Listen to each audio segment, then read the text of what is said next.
Hello, cryptocurrency fans. This is your host, Crypto Trader, with another episode on cryptocurrency trading. Today I'm going to cover the trading platform Gemini. Today's February 15th, 2017. I want to thank all my current subscribers for their support of watching my videos, and also welcome the new subscribers that have joined this channel. I am thrilled to have you on board in this decentralized revolutionary change that has and will completely change the world. So thank you for joining me on this journey. And if you're a first-time viewer, welcome, and don't forget to click on that subscribe button as you're watching this video. You will be notified every time a video is uploaded. So, Gemini is a trading platform that is run by the Winklevoss twins. You probably remember them for suing Mark Zuckerberg, founder of Facebook, for allegedly stealing their idea, as they stated. I currently use Coinbase and Gemini. There are pros and cons to both platforms, but we're mainly going to cover Gemini today. Gemini is a US-based, fully regulated, fully compliant, New York-based exchange for individuals and institutions. They are regulated by the New York Department of Financial Services and held to the high level of capital reserve requirements and banking compliance standards. Gemini operates in a total of 42 states, as well as Washington, D.C., Canada, Hong Kong, Japan, Singapore, South Korea, and the United Kingdom. The states they do not operate in are Maine, Michigan, South Dakota, Arizona, Oregon, Washington, Alaska, and Hawaii. Setting up an account was very simple, but it does take 3 to 4 days for verification. After inputting all your information and phone number that has the ability to receive text messages, you have to scan and upload your government-issued ID and a current utility bill. And that cannot really be a bank statement. It has to actually be a utility bill that comes to that address under your name. On a side note, if anybody's using a Google Voice phone number, that is not an accepted phone number that Gemini will accept. So they will not be able to send text messages to that number for verification.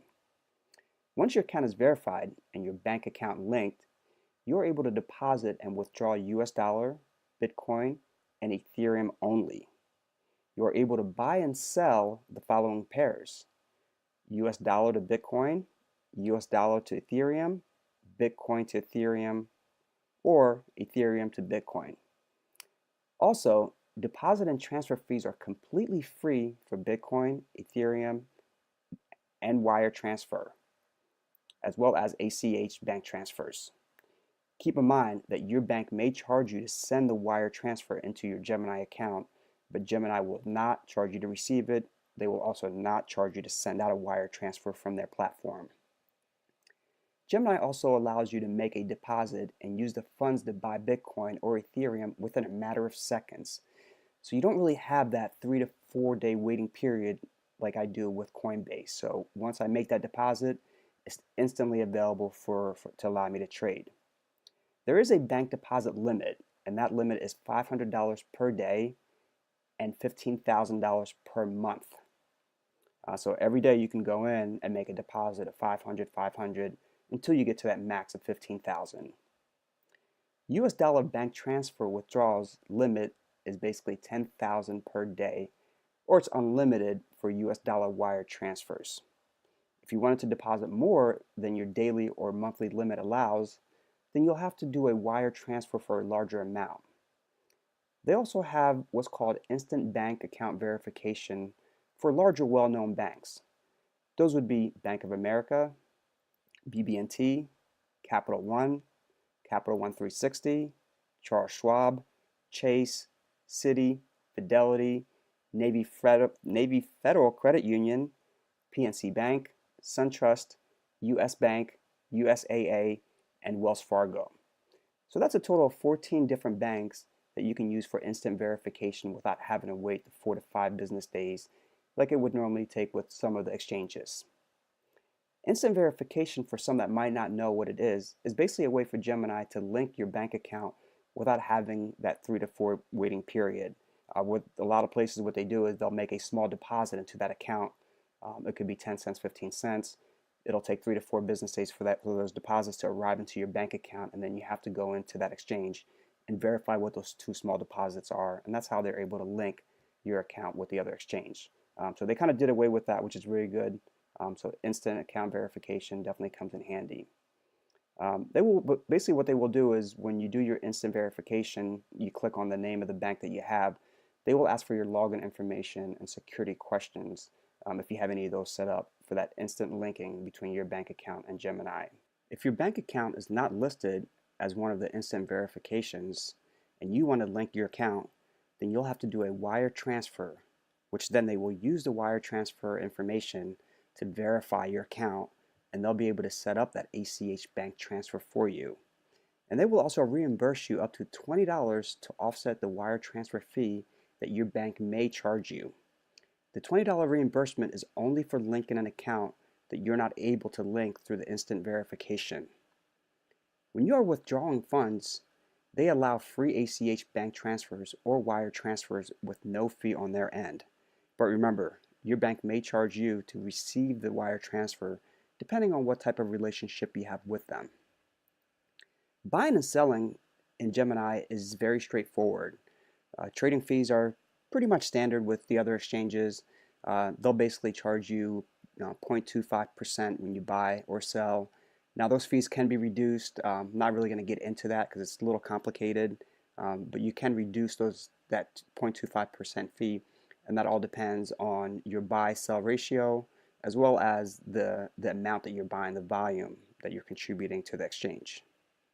Some of the cons with Gemini is that they really don't have a good charting platform like the other exchanges do. It's basically historical data chart and not a candlestick chart pattern. It's not what traders want to look at to determine minute-to-minute or day-to-day price movement. And the other downfall with Gemini is that they only allow you to trade Bitcoin and Ethereum only. I wish they would add Dash, Litecoin, and Monero, some of the very popular cryptocurrencies. But currently at this time, it's only for Bitcoin and Ethereum.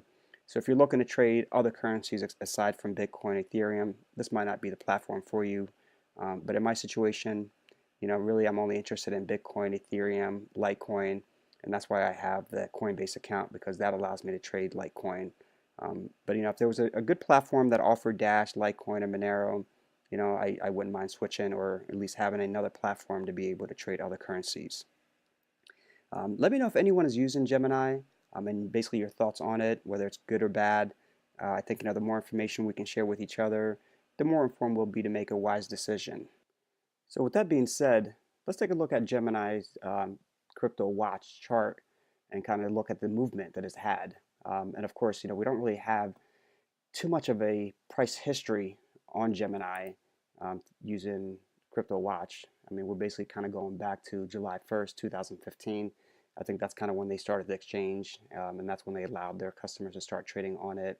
But as we can see, I mean, if anybody got in and was using Gemini, right around October, September, or even November of 2015, you could have got in for 225, 250, 300, and then as we can see, I mean, it really shot up right at this chart here, or this candle here, to 2,200, which I have not seen any of the other platforms show this type of movement. So it shot up, and then of course it came right back down because that's just a long wick, and that's kind of the body where it ended up closing. So that was a high, and down here was a low, and then after that it just basically kind of flatlined and went sideways, and of course had nice little bumps up, and then also nice bumps down. But let's just take a look at the 6-hour chart. And I've looked at this price movement versus Coinbase price movement, and to be honest with you, they're very identical. The price is usually off by $1 or $2. Coinbase will be higher by $2, or Gemini will be higher by $2. So really not much of a difference there. But as we can see, though, it hit that 1079, almost 1080, and I think on Coinbase.com it was 1075. So a difference of almost $5. But when it came back down, it only came down to about 950 when Coinbase came down to 925, and then of course right now hovering right around the $1,011. So if you do a side-by-side comparison of those two charts, they're going to be very similar. And I had a customer, or actually I had a buddy of mine ask me, he said, well, is there a way that you could buy it from one exchange and transfer it to another exchange? So what he wanted to do was buy it low at an exchange transfer to an exchange that is selling higher, and then be able to sell it at that exchange at a higher price. Um, I didn't really have the answer for him, to be honest with you, because I've never done that. I'm not sure, if there is a lag in the transfer or the wait time. But that's something I'm going to definitely test out and see if it does work. Where if I see that Gemini is selling for $10 cheaper, buy it in Gemini and then transfer to Coinbase where it's selling higher, and then try to sell it that way. And if anybody has done that, please let me know, because I definitely want to know how that would work and if that's even feasible to be able to do. So, and that's all that I have today. Thank you all for watching. I hope you found this to be helpful and informative. Please subscribe, comment, like, and share this video. Stay tuned for another video on Friday. This is Crypto Trader. Until next time, stay safe and enjoy the rest of your day.